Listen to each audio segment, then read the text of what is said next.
Let's come here. Shut your stupid ass up. Say that, folks. What is your dumb ass saying? What's up, YouTube? Welcome back for another NFL offseason recap. Today we got the AFC East division. Now this division, pretty stacked. And then you got the Patriots. I'll say that. Alright. Either way, the AFC East was pretty competitive last year. It came down between the Bills and the Dolphins. And now this year, the Jets are back at it now that Aaron Rodgers is healthy. And but we'll see. We'll see if it'll be a three-headed race as it seems. So let's go over we'll go over the Bills first. So just going over the Bills. They took a hit this offseason. They lost their entire secondary, mostly besides Taron Johnson, was extended. So congrats to him. They lost most of the receiving core. They lost their edge rushers in Leonard Floyd, and they lost Mitch Morse, their center. Those are big hits. Those are, especially if you lose your entire secondary, that's a tough hit. So the Bills. So what do you do to address the secondary? They signed Michael Edwards out of free agency, and they drafted Cole Bishop, another safety. So for corners, they didn't really add anyone. They lost Davius White, big loss. But, he is getting up there in age. It looks like they'll be rocking with Rasul Douglas, Christian Benford, Kyrie Elam, and Taron Johnson out there at corner. Not ideal. I don't want to say these guys are... I'm going to say they're average. I don't know. Compared to the rest of the league, this is below average. So, not the strong-looking corner group, but, they re-signed Taylor Rapp, and they signed Mike Edwards, and they drafted Cole Bishop. So, the safety position, not too bad. So, another big issue with the Bills, they lost most of the receiving group. They lost Gabe Davis to free agency, and they traded away Stephon Diggs. He apparently was causing too much drama in the building, so it might as well get rid of him according to the Bills. So, they addressed this they released quality. I don't know about so much Gabe Davis. He was kind of underwhelming last year. But they lost the big star in Stephon Diggs. So they're going to replace quality with quantity, it seems like, as they signed Curtis Samuel, Mac Hollins, and they even drafted Keon Coleman. So I like Keon Coleman. I like where they picked him in the draft. I think he can develop into something special. He played well in FSU, and he's a pretty funny NFL guy. No, he's a pretty funny guy. But Mac Hollins, I think he's underrated wide receiver, and so is Curtis Samuels. So I don't think the receiving room will take that much. Well, they will take a hit, but I think they're going to surprise someone. They're going to be led by Khalil Shakir, it seems like. And they also signed Marquez Valdes-Scantling and Chase Claypool. And I didn't know this, but they had KJ Hamler.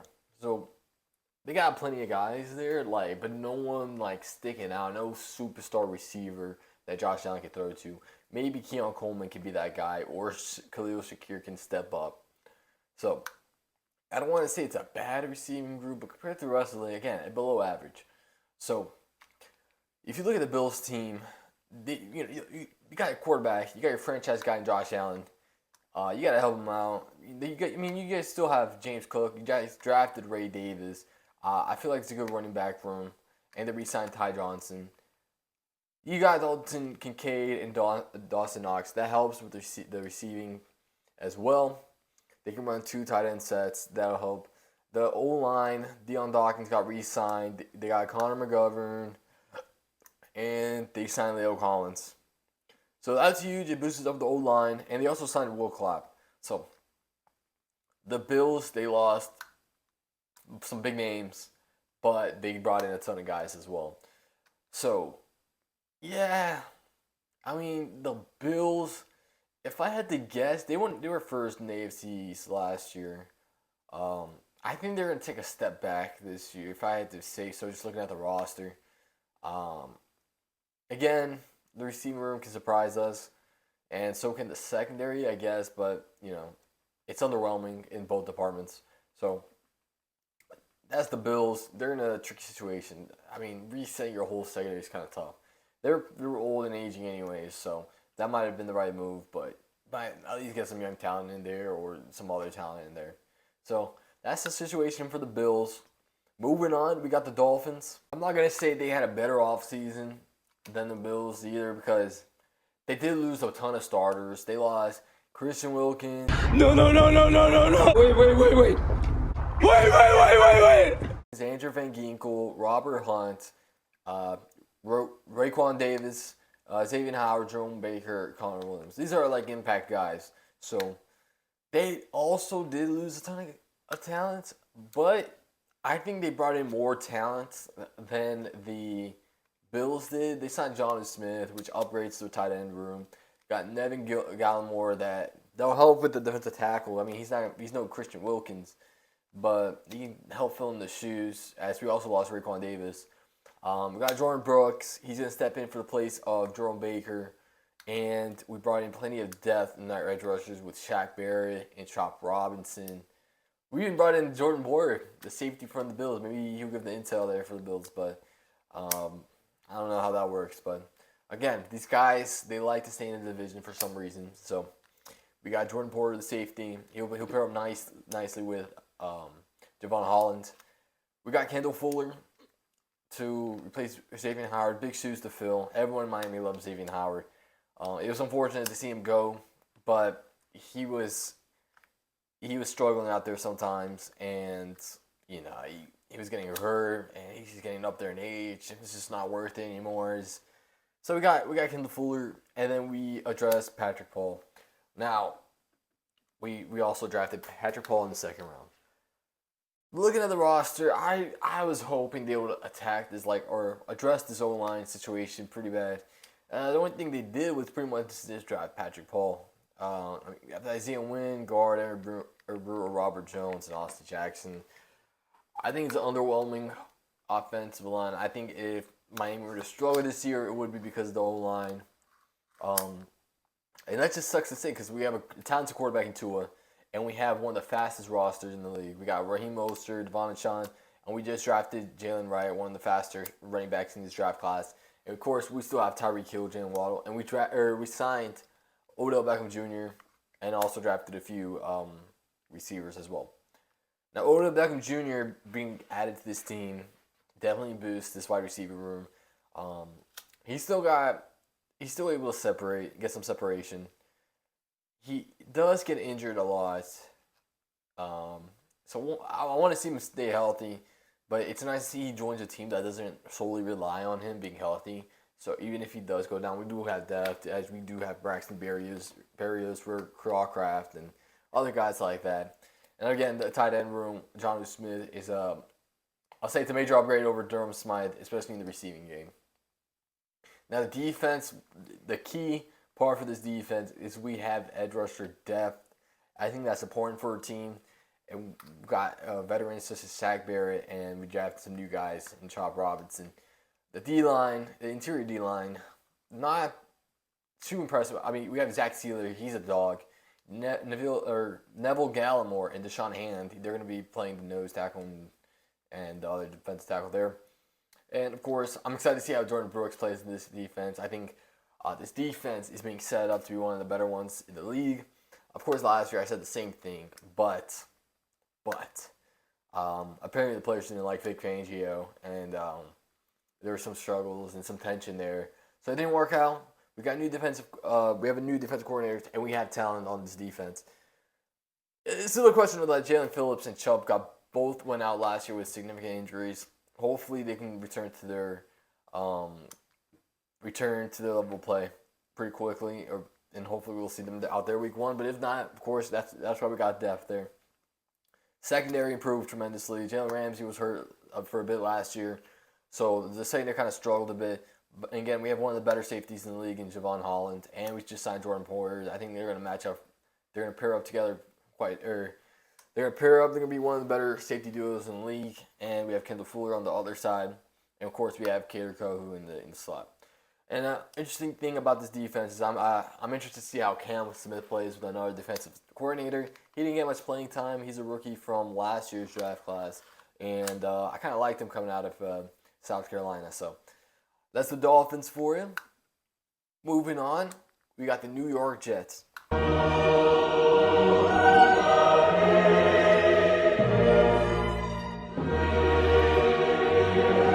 So the New York Jets, they really didn't add on a ton of talent, and they didn't lose a bunch of talent either. They kind of retained their team.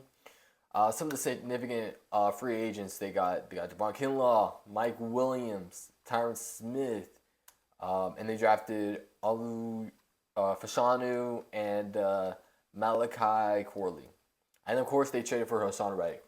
Now those are big moves. They did actually. I'd lie. They did bring in a ton of talent. I like what they did. Unfortunately, so the Jets are a scary team. Just looking at their depth chart real quick. They got Aaron Rodgers back. They signed Tyrod Taylor to be the backup quarterback, and they drafted Jordan Travis. Now Aaron Rodgers, 40 years old. He played 5 snaps last year. Funny thing is, he's scheduled to play Monday Night Football again, and playing against the 49ers. And who does the 49ers have? The guy that tore his Achilles. So, is he going to last more than 5 snaps? Is he able to stay healthy the whole season? That's the question for this team. He's what's going to determine how the season goes. And of course, they got Breece Hall. He's a good running back. Drafted Braylon Allen, good depth there. And they just improved this wide receiver room a ton by bringing in Mike Williams, giving that deep jump ball guy, Malachi Corley, slot receiver. The O-line was kind of a struggle last year as well, but they brought in Tyron Smith, one of the better tackles in the league. And, maybe that fixed the O-line, maybe. I mean, they got Elijah Vera Tucker. He's still young. We hope he develops to be a good guard. They got Morgan Moses and tackle right there. So we'll see how the line plays. The lines could be a crucial aspect to this team as well. Now the defense can be something scary. That D-line is tough. Jermaine Johnson, Javon Kinlaw, Quinnen Williams, and Hassan Reddick. Not to mention they got depth with Will McDonald, young depth, and Lekai Fotu and Solomon Thomas. That defensive line is going to be tough. Now, so is the linebackers. They have C.J. Mosley and Quincy Williams. And you name it, a good D-line. How's the secondary? Secondary is still tough, man. Sauce Gardner, DJ Reed, and yeah. The safeties, Tony Adams, Chuck Clark, that defense is scary. And if you look at who they lost, they didn't lose much. They just lost C.J. Uzomah and Bryce Huff and Laken Tomlinson. And they pretty much addressed all those positions, and pretty much upgraded those positions, should I say. Tight end, who's their tight end? Tyler Conklin? Not really, I guess. I think he was a starter last year anyways. Bryce Huff, they lost Bryce Huff, traded for Son Reddick. Lost Laken Tomlinson, got Tyron Smith. So, the Jets, man. Watch out for the Jets. They're going to make some noise on the AFC side.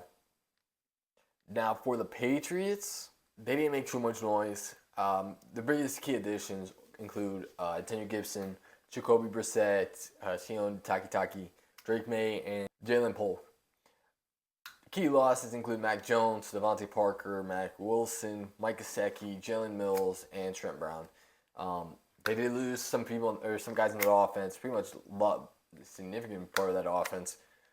They kind of addressed it. I mean, they still have Ramondre Stevenson as a running back, and of course they signed Antonio Gibson, and they did draft Drake May. So there's reports of Drake May struggling during rookie minicamp, but you can't take much away from that right now. And if he does, you got Jacoby Brissett there.